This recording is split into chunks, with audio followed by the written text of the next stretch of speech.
loi travail, la CGT est déterminée à poursuivre la mobilisation à la rentrée. Cette mobilisation est une mobilisation inédite, voire historique. Ce qu'on peut noter également d'inédit dans ce conflit, c'est l'attitude du gouvernement qui a décidé de s'asseoir sur les libertés les plus fondamentales en voulant interdire de manifester, et y compris en utilisant par 2 fois le 49.3. Tout a été fait pour discréditer ce conflit, nous faire passer de casseurs, de voyous, voire on a parlé de terroristes. La répression policière organisée, avec des mots d'ordre qui n'étaient pas clairs en direction des policiers. La CGT a proposé au ministère un code du travail du XXIe siècle, destiné à protéger tous les salariés.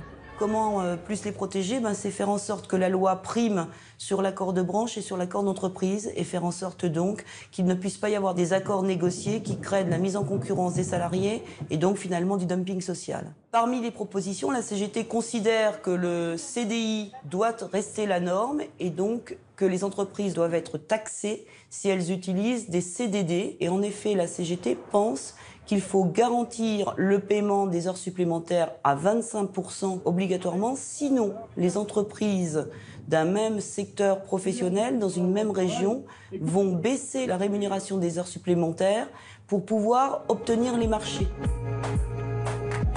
Une nouvelle journée de manifestation est donc prévue le 15 septembre.